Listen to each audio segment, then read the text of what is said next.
Келгиле, силер менен жугуштуу эмес оорулардын негизги коркунуч факторлорунун бири болгон тамеки тартуунун өспүрүмдүн ден соолугуна тийгизген терс таасирин талкуулайбыз. Тамекинин түтүнүндө болжол менен 7000ден ашуун химикат бар.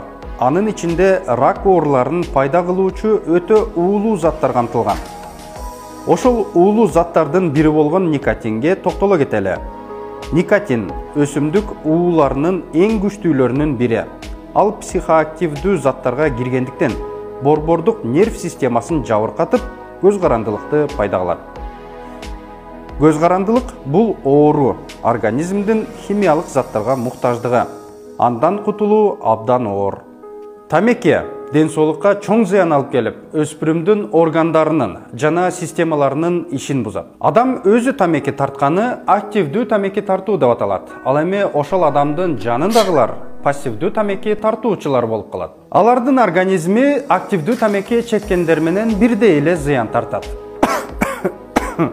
Тамеки баш мээге терс таасирин тийгизет. Натыйжада өспүрүмдүн эске тутуму начарлайт. Өңдөр өчкөн сыяктуу болуп, бозоруп көрүнүшү ыктымал. Тез чарчап, булчуң күчү төмөндөйт. Тамекинин терс таасиринен тери жабыркап, безетке, тери оорусу пайда болот. Бул зат алмашуунун бузулушу менен түшүндүрүлөт. Никотин кан тамырлардын карышуусун пайда кылат жана жүрөккө күч келтирет. Тамеки чеккен өспүрүмдүн тамырынын кагышы тездейт. Тамеки тарткан өспүрүмдүн оозунан чыккан жагымсыз жыт жана саргарган тиштер, тырмактар башкалардын өзүнө карата терс мамилесин пайда кылат. Ата-энелер тарабынан берилген акчаларын өспүрүмдөр ашполумдуу заттарды сатып алуунун ордуна тамекиге коротушуп, организмин уулуу заттар менен бузушат. Өспүрүмдөр тамекилерди катып, астыртан билгизбей соруу менен ата-энелерин, мугалимдерин жана башка чоң адамдарды алдаого мажбур болушат. Мындай тамеки чегүү менен анын нерв системасы жана үй-бүлөдөгү мамилелери жапа чегип, стресске түртөт. Тамеки чегүүнү баштаган өспүрүм кыздардын репродуктивдик функциясы өзгөчө жапа чегет. Келечекте кош бойлуу мезгилинде көптөгөн көйгөйлөрдү пайда кылышы мүмкүн.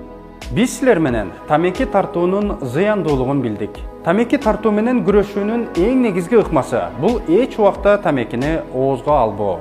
Дени сак жана бактылуу болуу үчүн денени чыңдоо, ырдоо, сүрөт тартуу, сайма саюу, музыка угуу, концерт жана театрларга баруу, китеп окуу, тил үйрөнүү, жаратылыш койнунда эс алуу сыяктуу пайдалуу иштерди жасоого умтулуу зарыл. Тамеки заттарын сатып алуу менен оору сатып аласыңар. Ошондуктан туура тандоо жасагыла.